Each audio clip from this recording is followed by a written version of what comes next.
لفائدة الفئات الاجتماعية الوسطى بغلاف مالي يصل إلى 120 مليون درهم، ويشمل بناء 179 فيلا اقتصادية وعدد من التجهيزات العمومية للقرب، وكذا تهيئة ساحات عمومية وفضاءات خضراء، وتعزيز الارتباط بالمخططات الشاملة للتنمية.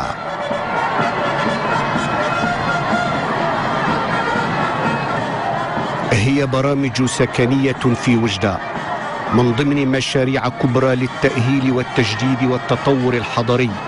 تشهدها كل ربوع المملكة،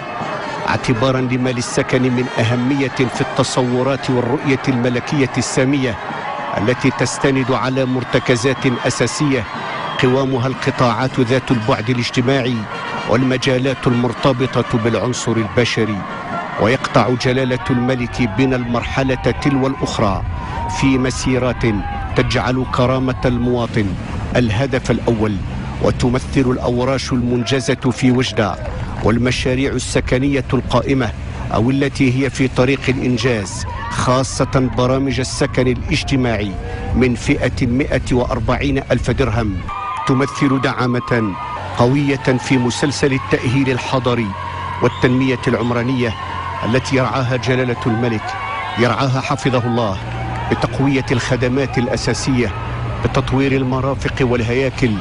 بتقوية الشبكة الطرقية، بتحسين الولوجية، بمشاريع التهيئة التي تندرج في إطار شمولي متكامل ومندمج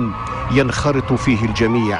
مسيرة التنمية لا تتوقف، يرعاها جلالة الملك حفظه الله بدعم الفضاءات السوسيو تربوية صحية وثقافية، يرعاها حفظه الله بتأمين الأنشطة الاقتصادية وبالنهوض بالسكن الاجتماعي الذي يعتبر أولوية الأولويات لفائدة الفئات المعوزة، حتى يصبح المغرب نافعا من أقصاه إلى أقصاه تتسارع فيه أنساق النمو والانصهار الاجتماعي لكل المواطنين والمواطنات.